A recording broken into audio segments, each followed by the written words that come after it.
Oi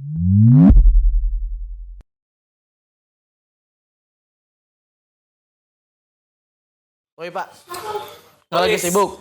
Enggak. Ngapain? Gimana? Dapat inspirasi apa dari Seroja? Gila itu keren banget sih. Keren banget ya. Nah itu tuh yang saya gemesin, soalnya kan kita kan di teknologi industri pertanian ya. Seharusnya itu bisa banget jadi. Iya. Kemarin tuh kita datang kan ke Seroja namanya. Itu bagus banget, itu sangat design thinking banget lah kalau menurut saya, karena dia tuh jadi tahu orang kenapa makan kue, bukan sekedar enaknya doang.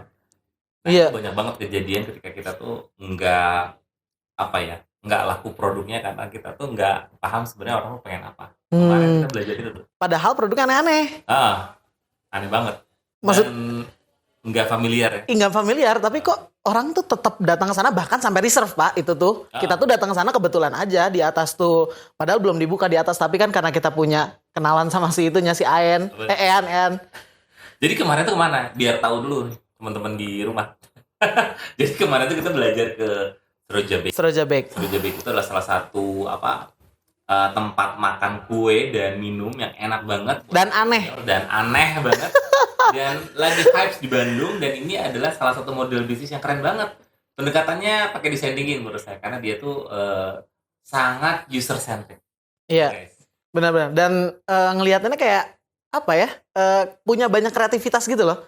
Dan dipegang sama anak-anak muda. Itu yang keren, yang saya suka. Terus ya tadi saya mau ke meeting lagi Pak. Terus langsung nanya sama Seroja Bake, di sana lagi ada yang kosong nggak gitu? Ternyata penuh, ya nggak jadi ke Seroja Bake. Nah, yang menyenangkan sebenarnya kalau kamu lihat itu dari uniknya ya. Tapi kalau saya lihat tuh itu dari si sustainability-nya. Jadi si Seroja Bake ini asalnya terinspirasi dari orang tuanya yang kemudian punya anak, yang anaknya tuh punya keinginan untuk meneruskan dengan cara-cara baru. Nah, yang menarik ini adalah ketika generasi yang pendahulunya memberikan kesempatan sama anak muda, kemudian di repackage, di reinventing model bisnisnya, kemudian jadi lebih keren pada zamannya. Dan itu tuh yang paling challenging di sekarang tuh. Iya benar, saya sepakat banget soalnya beberapa kali ya punya kesempatan ketemu sama mentor-mentor keren. Yang saya selalu bilang gini Pak, para mentor-mentor yang berpengalaman ini ngasih lorong bermain.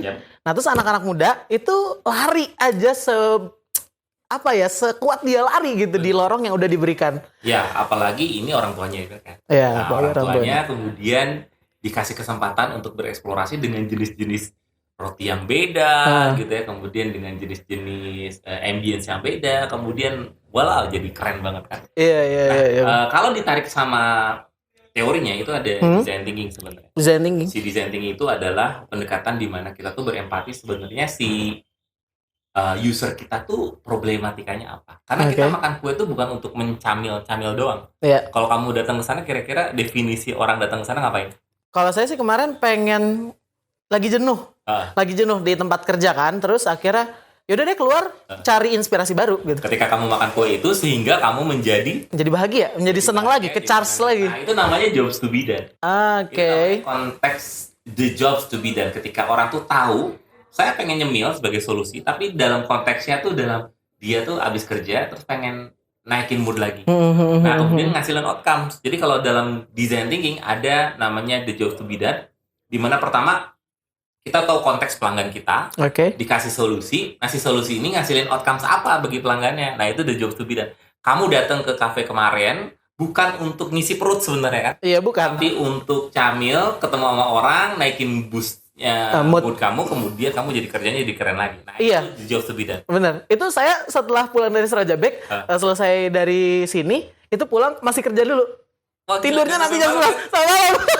Karena bahagia, karena senang banget bahagia di sana, ambience-nya enak, terus makanannya juga enak, tapi ternyata itu ya bukan kita mau makan yang enak ya, tapi justru karena kita mau cari kebahagiaan dari karena kita paham konteksnya, solusinya, dan menghasilkan outcome apa sama pelanggan ini. Kalau kamu selama ini ketemu sama UMKM, kira-kira apa kesulitan mereka sampai produknya tuh kurang diminati sama pasar? Apa kesalahan utamanya kira-kira? Karena kebanyakan mereka bikin, jual produk yang mereka bisa bikin. Ya, karena definisi of happiness-nya itu nempel sama pelakunya, bukan Jadi kadang-kadang kita tuh bikin produk yang bagus, tapi konsepsi nempel sama si pelaku usahanya. Bukan ke definisi dari si usernya. Nah, itu kesalahan fatal. Dan yang menarik, kita tuh nggak bisa komparasi antara masa lalu dan masa sekarang. Di era digitalnya lebih absurd lagi sebenarnya. Iya, benar, Karena, benar. banyak produk yang dikaitkan bukan hanya sekedar function, tapi juga outcomes yang dihasilkan ketika dia sudah mengkonsumsi atau pakai produk tersebut. Oke. Challenge-nya apa kira-kira kalau buat UMKM? Ya harus shifting, berarti dia harus mengubah mindsetnya dia ke bukan ke produk, ke siapa usernya dia. Benar. Dan itu tuh banyak banget ya sekarang teman-teman yang mungkin masih struggle sama mindsetnya, yang ngerasa bahwa apa yang kata saya itu benar, padahal yang harus dilakukan itu adalah memvalidasi sama si marketnya. Sama marketnya ya. Iya. Terus saya jadi ingat yang Bapak tuh pernah bilang kalau level 1 itu beli, enak tapi nggak beli gitu ya. Nah ini saya tuh langsung mempraktekkan enak, terus menyenangkan, bahagia, jadi pengen balik lagi. Dan merekomendasikan sama orang. Net Promoter Score. Itu gimana sih? 1, 2, 3? Promoter Score itu 1, 2, 3, 4, 5. Kalau dalam bahasa sederhananya, barang gua enak. 1. Enak tapi mungkin bisa jadi dia bohong gitu ya. Karena dia tuh bilang enak karena untuk menghibur diri. Yang kedua, enak beli di mana tapi belum juga beli ya. Ketiga, enak beli di mana, gue beli sekarang ya. Enak beli sekarang, gue langganan, dan enak gue promosi sama orang lain ya. Kalau kita bikin prototype sampai nomor 5, keren banget. Tapi untuk sampai nomor 5 itu perlu berproses dulu. 1 di review, 2 di review, 3 di review, sampai ke 5 di review. Nah saya kemarin langsung upload di Instagram kalau saya di Serojabek, terus ternyata hampir semua teman-teman yang reply itu orang Bandung, mereka semua suka Pak. Oh ya? Iya. Emang ada beberapa orang juga nggak suka ternyata. Oh gitu? Karena katanya terlalu manis. Oke. Tapi menurut saya jelasin, ya terlalu manis karena kamu bukan segmennya.